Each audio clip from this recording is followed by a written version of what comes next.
What's up, everyone? Justin here. Obviously, you know who I am by now, but for you new people watching one of my first videos, if you are watching this, then hello, I'm Justin.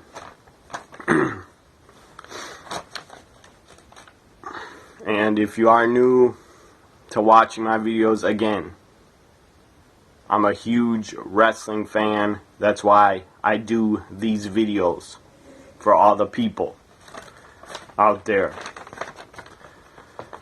This video is my Beast in the East review. It was this morning. Started my time at 4:30 in the morning, ended at 6:30. It was a great show. It was a house show, but it felt like it was a live event house show. But it felt bigger than a house show. Obviously it was, because you had Finn Balor win the NXT Championship, and that does not happen at house shows. Titles do not change hands ever, ever, ever. Before I start, I just want to say, today is July 4th. Today's the 4th of July, America's birthday. Happy birthday, America. I love being an American. I love having the freedom that we have. And to everybody out there, happy 4th of July. I hope you're having a great 4th with your family and friends, or if you're alone all day long and all night, happy 4th of July. I hope you have a great one, and I hope you had a great 4th of July holiday.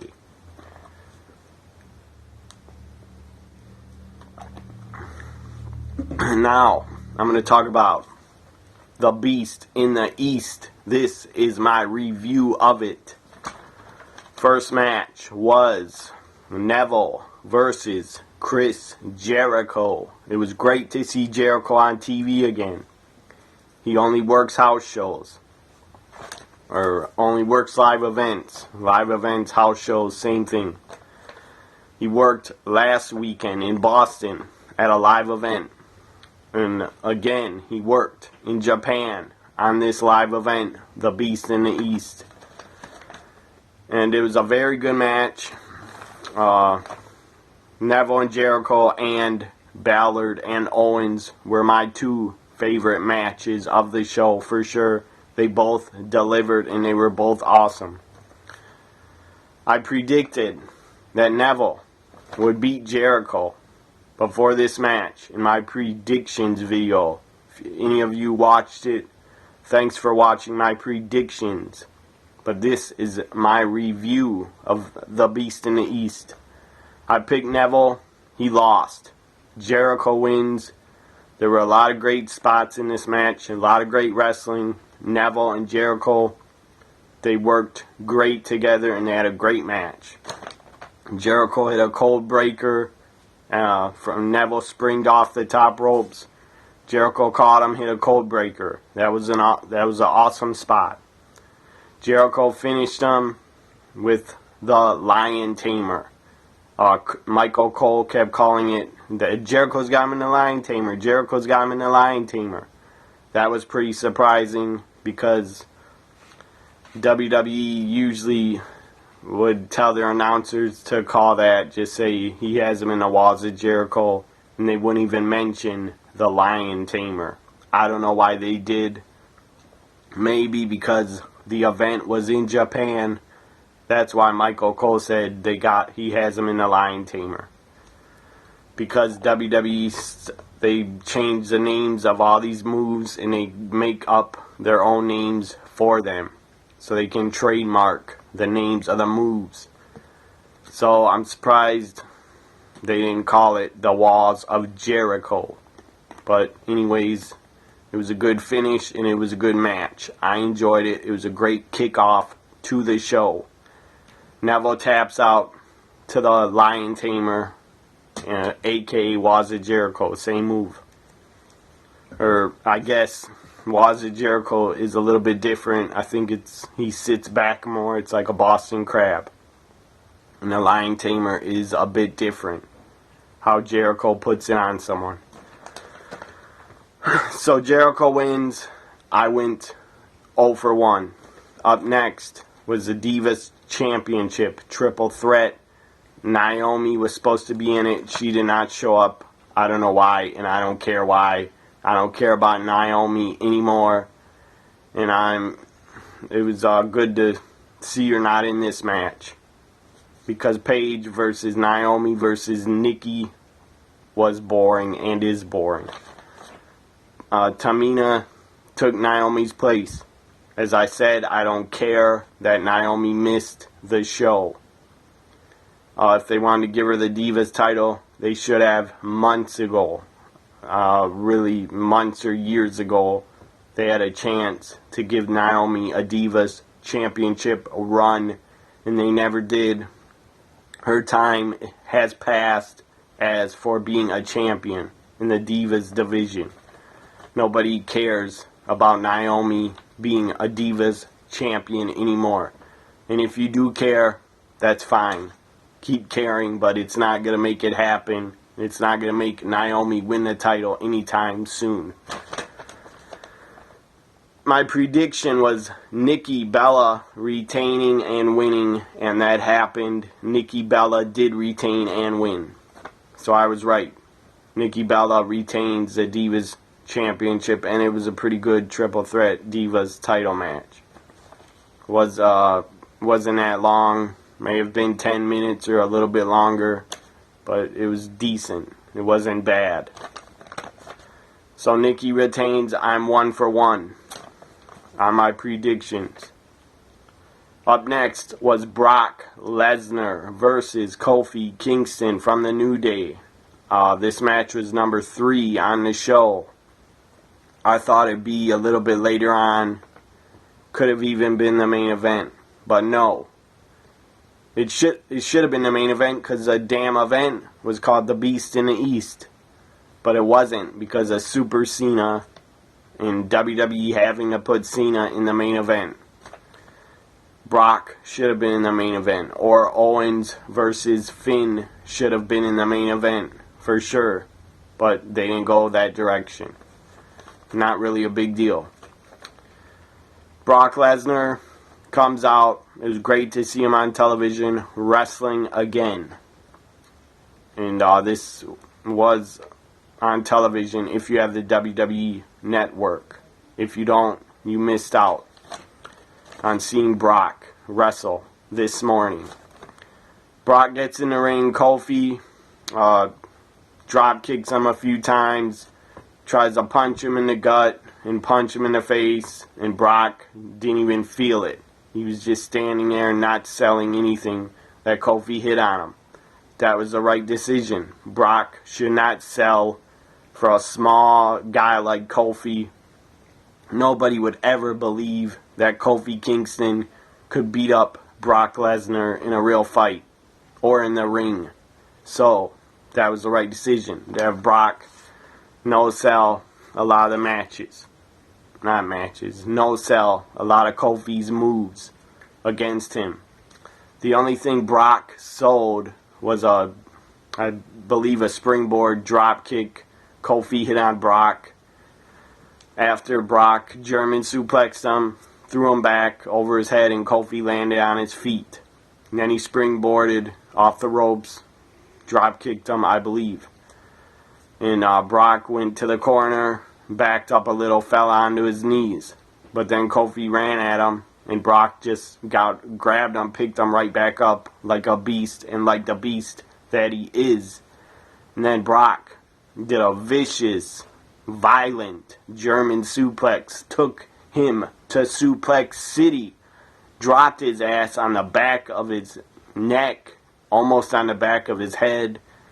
I think Kofi at least protected himself and was like this when he fell back, but it looked vicious, and he did kind of fall on his neck after that German suplex. And then Brock, I think, hit 2 more suplexes, German suplexes, so he probably hit 4 or 5 total in the match. It was cool to hear the Japanese crowd and audience chant. They were chanting Suplex City, and stuff like that. That was cool.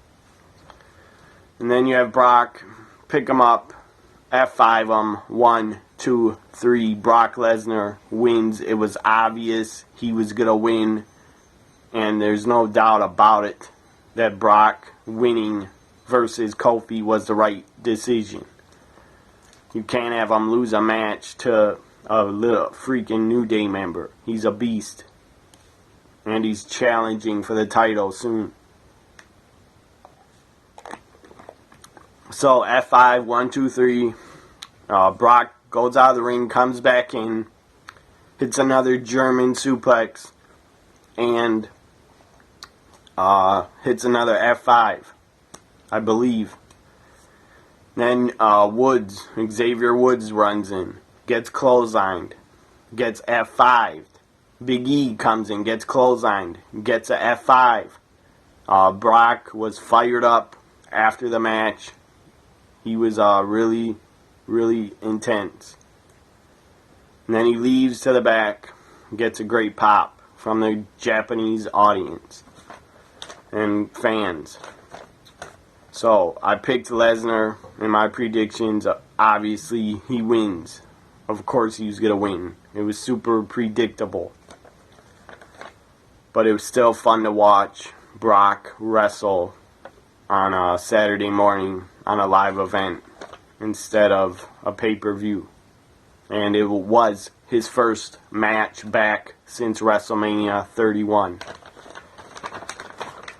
So, my picks, I'm now 2-1. Up next was the NXT Championship on the line. Kevin Owens versus Finn Balor. This was a pretty long build-up. Maybe 2 months, 2 or 3 months build-up to this title match. Because the last live special, I believe, is May 20th.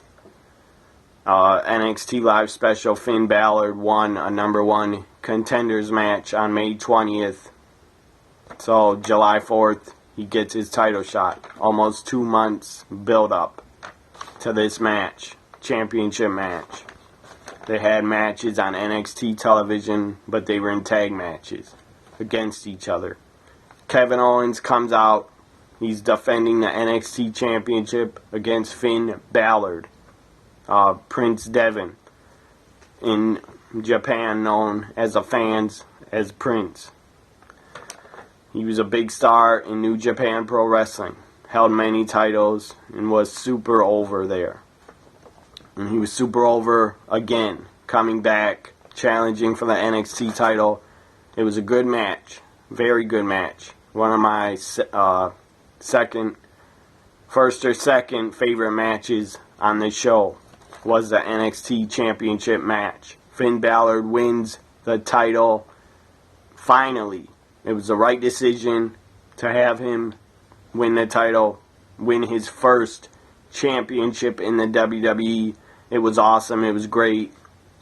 There's not enough words to say to put over Finn Balor. The guy's great. The guy's awesome. He's a great athlete, great wrestler. He has the look to be a star, and he is going to be a star. He is already a star. And the guy, he is the future, for sure, of the WWE. And I even predict that Finn Balor wins the 2016 Royal Rumble match. But that's a long way away. Hopefully he's in it. And hopefully Finn is on the main roster before the Royal Rumble. So Finn Balor wins. I predicted he would. So I'm 3-1 now. Other matches I predicted. 2 other matches did not happen. Cesaro versus Diego of Los Matadors did not happen. I guess they cut it because the other matches were given more time. Lucha Dragons versus New Day. Big E and Xavier Woods was cut it did not happen because they probably needed more time for the other matches. So you had 5 matches only on this live special, Beast in the East. I'm fine with that. They could have just had Ballard versus Owens, and I would have watched. They could have had one match that went 30 minutes, and I would have watched. I would have got up at 4:30 in the goddamn morning, or stay up all night to watch one match live. And they could have just had Brock and Kofi and Finn and Owens 2 matches, and I would have got up to watch. But they had 5 matches. So it was a good show. It was a good live event for the network. Up next, after Finn wins the championship, which was epic, he had another epic in-ring entrance. He had his entire body painted up in body paint. That was awesome. That was a great look. He had his face painted up, painted on his back. His entire back was covered and painted with his face on it, looking like the demon, gimmick, character, whatever. Up next, after Finn wins the title, you had the so-called main event, which was John Cena and Dolph Ziggler versus Kane and King Barrett. And I didn't care. This match was boring to me. When Dolph got in, it got a little bit better, but it was still boring. Should have not ended the show, as I said on Twitter, but it did, obviously, and who really cares? I missed not seeing Lana at ringside. Seeing Lana would have been great, but obviously she didn't make the trip. It's a very long trip, and I don't know. Maybe she wasn't scheduled to make the trip in the first place. Because Lana only started managing Dolph, I don't know, a month or 2 months ago. So she probably wasn't scheduled to be by his side in Japan. Because I'm sure Lana's still in the United States and is headed to Chicago for Raw. I don't know about how Cena and Dolph, I guess they'll be back on Raw for Raw. That's a long trip, but I think they're going to be there. I think Brock is even supposed to be on Raw from Chicago in 2 days. Anyways, that's my review. I winked my predictions. I had more of them, but 2 matches that I predicted did not happen. So I went 1, 2, 3, 4. I went 4-1. 4 wins that I predicted right, and 1 match I predicted wrong. So I went 4-1 in my predictions. Beast in the East, as a show, I rate it. Finn's title win, I rate a 10. And seeing Brock was a 9 or 10. But the entire show, I rate it 8. Yeah, I'll just give it an 8. I thought it was a very good show. It was very enjoyable to watch and tweet about. And maybe they'll do more live events from different countries like England, United Kingdom, overseas, and maybe even Japan again. But it was pretty odd watching a live event start at 4:30 in the morning. It was odd, but I enjoyed it. I didn't mind it. I did not mind staying up. When I started the Beast in the East, when it started, it was still dark out. When it ended, it was just light out. So that was kind of funny. Anyways, that I just gave you were my Beast in the East review of the show. As I said, I give it a 8. Hope you enjoyed this video. If you watched, if you did not, that's fine. I don't care. Anyways, That's my Beast in the East review. Have a great 4th of July. Have a great rest of your 4th of July. There's fireworks going on again here in a park close to my house. I may check them out with my girl Sarah. I don't know. I thought there was a UFC pay-per-view tonight, but I guess I was wrong, because I looked it up on TV schedule and I didn't see a UFC pay-per-view. I just saw a UFC fight night. But who cares about what I'm talking about UFC. Anyways, have a great rest of your 4th of July. I'll probably be on Twitter pretty soon or later tonight. I gotta go somewhere around 8:20. I'm leaving, probably going to the casino, and then I'm gonna pick up some food there also. Have a great rest of your 4th of July evening and night. Bye for now.